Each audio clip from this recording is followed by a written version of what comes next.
ఇప్పుడు రఘురామరాజు గారు.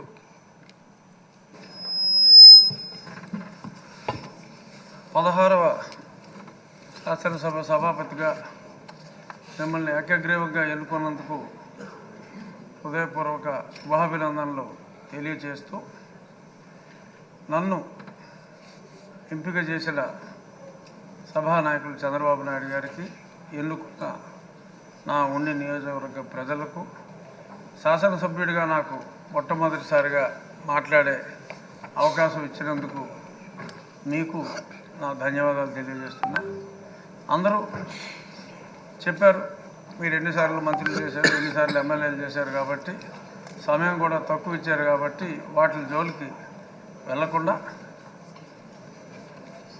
ఎన్నో దశాబ్దాలుగా నేను మీకు చిరపరిచితుడిని అయినప్పటికీ సభలో చెప్పుకోవాల్సిన అంశాలు కొందరే ఆ పేరుకి సార్థకత తీసుకొస్తారు.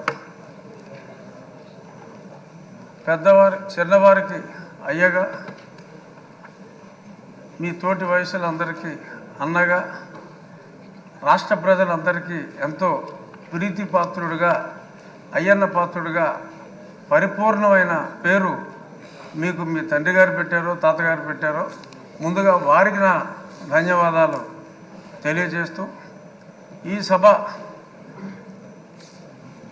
పామరులందరికీ అర్థమయ్యేలాగా సరళమైన భాషలో మీరు మాట్లాడతారు. అందులో గర్వం లేదు, సరళమైన భాషే మీరు ఎప్పుడు మాట్లాడారు. ఇప్పుడు మీరు పిఆర్ కాలేజీలో చదువుకున్నప్పుడు ఒక గ్యాంగ్ లీడర్గా, రాజకీయాల్లో ఇప్పుడు ఒక మాస్ లీడర్గా, ఇప్పుడు మా శాసనసభను ఒక తరగతిగా భావిస్తే క్లాస్ లీడర్లా కాకుండా ఒక క్లాసిక్ లీడర్గా మీరు ఉంటారు అనే పరిపూర్ణ విశ్వాసం మా అందరికీ కూడా ఉంది. నిన్ననే మరి సింహంలాగా చెప్పుకునే వాళ్ళు సభకు వచ్చి వారి పేరు కూడా మర్చిపోయేలాగా పెప్ప అన్నారు. ఎందుకంటే అయ్యన్న పాత్రుడు గారిని సభాపతిగా అనుకుంటున్నారని అప్పటికే తెలిసిపోయింది కాబట్టి మరి వాళ్ళ పేరు కూడా మర్చిపోయే పరిస్థితి వచ్చింది.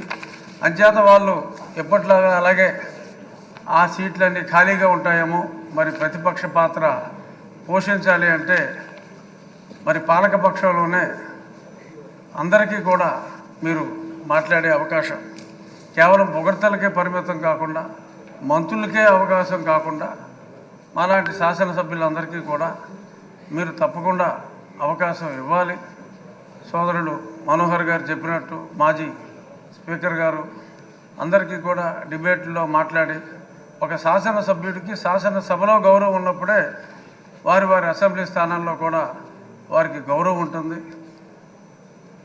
శాసనసభ్యులందరి గౌరవం కూడా మీరు కాపాడగలరు అని మనస్ఫూర్తిగా భావిస్తూ, మరిన్ని ఉన్నత శిఖరాలు ఒక రాజకీయ నాయకుడిగా, ఒక ప్రజల మనసు దోచుకున్న వ్యక్తిగా మీరు మరింత ఉన్నత శిఖరాలకి ఎదగాలని, మిమ్మల్ని మేము ఎప్పుడూ కూడా రాష్ట్ర ప్రజలు కూడా బీసీ నాయకుడిగా చూడలేదు. కొందరు నాయకులు ఇప్పుడు అన్నారు బీసీ నాయకుడు అని, కానీ ప్రజలందరి మన్నన ఉన్న అపరూపమైన నాయకుడు మా అయ్యన్న పాత్రుడు అని చెప్పి, ఒక వర్గానికి మిమ్మల్ని పరిమితం కాదు, అందరి నాయకుడు మా అయ్యన్న పాత్రుడు, అందరి పాత్రుడు మా అయ్యన్న పాత్రుడు అని చెప్తూ ఆల్ ద బెస్ట్ సార్.